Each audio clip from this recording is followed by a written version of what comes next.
Bienvenidos a un nuevo video de la materia de electricidad y magnetismo. Mi nombre es Carla Morelia y soy estudiante del primero A de la carrera de mecatrónica área automatización. En esta ocasión seguimos con la unidad 2 en donde estudiaremos ley de Coulomb.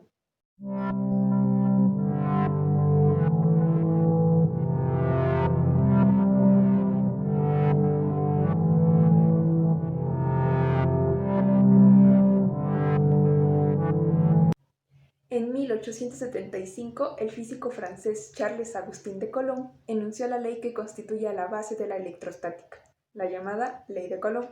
Dicha ley nos dice lo siguiente: la magnitud de cada una de las fuerzas eléctricas con las que interactúan dos cargas puntuales en reposo es directamente proporcional al producto de la magnitud de ambas cargas e inversamente proporcional al cuadrado de la distancia que las separa. Si la fuerza es de repulsión, quiere decir que las cargas son de signos iguales, y si la fuerza es de atracción, quiere decir que ambas cargas son de signos opuestos. Esta ley se representa con la siguiente fórmula, en donde F es la fuerza eléctrica de atracción o repulsión en unidades de newtons. K es la constante de Coulomb o constante de proporcionalidad en donde involucra la permitibilidad eléctrica del medio, ya sea el agua, el aire o el vacío. El valor de la constante K en el sistema internacional es de 9 por 10 a la 9 newton por metro cuadrado sobre Coulomb cuadrado. Q representa el valor de las cargas eléctricas medidas en coulombs. Por último, R es la distancia que separa las cargas y es medida en metros. Para esta fórmula solo se toma en cuenta la interacción entre dos cargas puntuales, sin importar las demás cargas que se encuentren alrededor de ellas. A continuación presentaré un ejemplo en donde aplicaremos la ley de Coulomb. Este problema nos propone encontrar la fuerza resultante que actúa sobre Q3 en este arreglo de tres cargas puntuales que forman un triángulo equilátero. Para ello vamos a apuntar nuestros datos en donde nos dice que la carga 1 es equivalente a 2 microcoulombs. No vamos a tomar en cuenta el signo, solo vamos a tomar la cantidad. También nos pide que sean en unidades de coulombs, entonces vamos a convertir a coulombs. Los 2 microcoulombs lo reescribiríamos como 2 por 10 a la menos 6 coulombs. Eso va a ser para la carga 1. Para la carga 2 nos dice que es equivalente a 6 microcoulombs, entonces lo reescribimos como 6 por 10 a la menos 6 coulombs. Y para la carga 3 tenemos que es equivalente a 4 microcoulombs, entonces lo reescribimos como 4 por 10 a la menos 6 coulombs. Las distancias entre cada carga es de 50 centímetros para todas, entonces vamos a escribir los 50 centímetros, pero la fórmula nos pide en unidades, la distancia en unidades de metros, entonces vamos a reescribirlo como 0.5, que es la equivalencia de 50 centímetros. Por último, tenemos que la constante de Coulomb o constante de proporcionalidad, como vimos anteriormente, es igual a 9 por 10 a la 9 newton por metro cuadrado sobre Coulomb cuadrado. Y esos serían todos nuestros datos. Ahora pasamos a nuestra fórmula, que es la que vamos a ocupar, la de la ley de Coulomb. En este caso vamos a ocupar dos fórmulas específicas. Va a ser la fuerza entre las cargas puntuales Q1 y Q3. Y la siguiente va a ser la fuerza que actúa sobre las cargas puntuales Q2 y Q3. Para la primera fuerza, que es Q1 y Q3, vamos a tener esta fórmula y vamos a sustituir estos datos, en donde la constante es de 9 por 10 a la 9 coulombs, y esto lo vamos a multiplicar por la carga 1, que es 2 por 10 a la menos 6 coulombs, y se multiplica por la carga Q3, que es 4 por 10 a la menos 6 coulombs. Y lo dividimos entre la distancia que la separa, que es 0.5 metros, y esa distancia se eleva al cuadrado. La solución de esta fórmula nos arroja un resultado de 0.288 newtons, y la reescribimos como que la fuerza 1 es igual a 0.288 newtons. Para la siguiente, que es la fuerza que es de las cargas puntuales Q2 y Q3, tenemos que la constante es igual, 9 por 10 a la 9 coulombs. Va a multiplicar a la carga Q2, que es 6 por 10 a las menos 6 coulombs. Y va a multiplicar a la carga Q3, que es 4 por 10 a la menos 6 coulombs. Y la vamos a dividir entre la distancia que la separa, que es 0.5, y la distancia también la elevamos al cuadrado.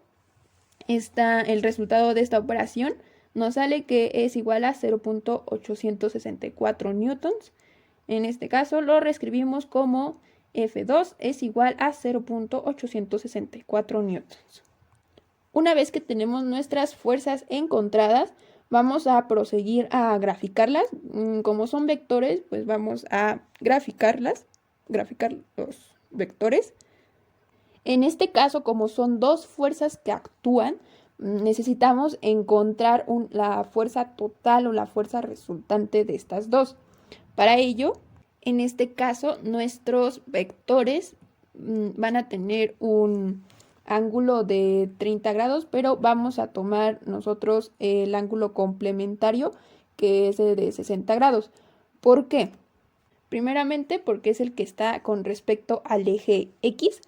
Y esto sale debido a que si nos pasamos a esta figura, la partimos en dos, determinamos que todo triángulo tiene un triángulo equilátero tiene sus ángulos de 60 grados, entonces eso hace la sumatoria de 180. Entonces si nosotros lo partimos a la mitad, vamos a determinar que esta parte son 30 grados, y por consecuencia su ángulo complementario va a ser de 60 grados. Entonces nos conviene más a nosotros tomar ese ángulo. Entonces precisamente por eso lo tomamos, porque está con respecto al eje X y no al eje Y. Bueno, una vez que tenemos nuestro ángulo, necesitamos también nuestros vectores, descomponer nuestro vector en X y en Y. Y después vamos a hacer la sumatoria de las fuerzas en X y las fuerzas en Y.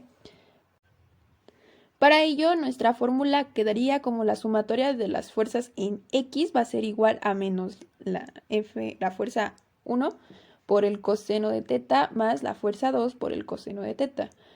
Aquí hay que tomar en cuenta porque los signos son indispensables, porque nos dice hacia dónde se dirige nuestro vector en el plano cartesiano. Aquí sí son importantes los signos. Entonces la fuerza 1 es negativa porque va hacia la izquierda, nuestro vector F1 va hacia la izquierda, en el sentido del plano cartesiano va hacia la izquierda, y por lo tanto va a ser negativo en Fx. Y nuestra fuerza 2 va a ser positivo porque va hacia la derecha. Entonces, por eso nos quedan estos signos. Entonces sustituimos valores y nos queda que la sumatoria de las fuerzas en X va a ser igual a menos 0.288 newtons por el coseno de 60 grados más 0.864 newtons por el coseno de 60 grados. Haciendo esta operación, nos queda que la sumatoria de las fuerzas en X va a ser igual a menos 0.144 más 0.432, y esto nos da un resultado de 0.288 newtons para la sumatoria de las fuerzas en X. Proseguimos con la sumatoria de las fuerzas en Y, en donde nuestra fórmula nos quedaría como la suma de las fuerzas en Y es igual a fuerza 1 por el seno de teta menos fuerza 2 por el seno de teta. En este caso, aquí los signos, nuestros vectores, los dos van hacia abajo. En este caso serían los dos negativos porque van hacia abajo en el plano cartesiano, entonces son negativos. Entonces, sustituyendo, nos queda que la sumatoria de las fuerzas en Y va a ser igual a menos 0.288 newtons por el seno de 60 grados menos 0.864 newtons por el seno de 60 grados. Esto nos da como la sumatoria de la fuerza en Y va a ser igual a menos 0.249 newtons menos 0.748 newtons. Y esto nos da un resultado de la sumatoria de las fuerzas en Y va a ser igual a menos 0.997 newtons. Bueno, una vez que tenemos nuestra sumatoria de las fuerzas en X y en Y, eso sería nuestro vector descompuesto de nuestra fuerza resultante. Entonces, para ello vamos a proseguir a a sacar la fuerza resultante. Para ello vamos a ocupar la fórmula de fuerza resultante, va a ser igual a la raíz de la sumatoria de las fuerzas en X elevado al cuadrado más la sumatoria de las fuerzas en Y elevado al cuadrado. Ahora sustituimos los valores en que nos quedaría como la fuerza resultante es igual a la raíz de las sumatorias de las fuerzas en X, que sería 0.288 newtons elevado al cuadrado, más la sumatoria de las fuerzas en Y, que nos quedaría menos 0.997 newtons elevado al cuadrado. Esta operación nos da como resultado la fuerza resultante 1.03 newtons.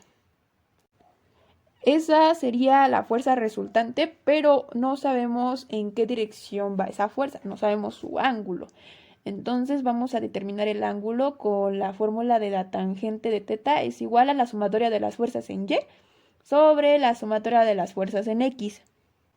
Y despejando a θ nos quedaría como pasando a la tangente del otro lado, nos quedaría como tangente inversa de la sumatoria de las fuerzas en Y, que es menos 0.997 newtons sobre la sumatoria de las fuerzas en X, que es 0.288 newtons, y eso nos da un resultado de 73.8 grados en sentido horario con respecto al eje X. O sea, vamos a representar nuestro ángulo en sentido hacia la derecha, porque como al dividir en la y entre la x nos da un número negativo, entonces es un ángulo negativo, por lo tanto es sentido horario, en el sentido de las manecillas del reloj.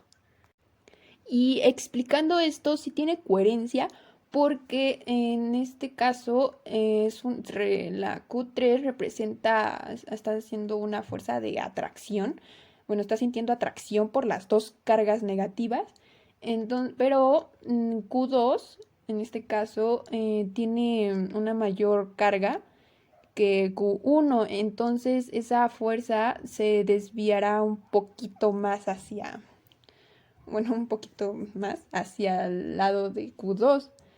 Entonces, como que sí tiene coherencia nuestro resultado.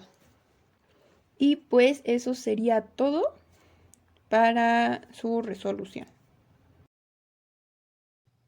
Muchas gracias por ver el video, eso fue todo, hasta la próxima.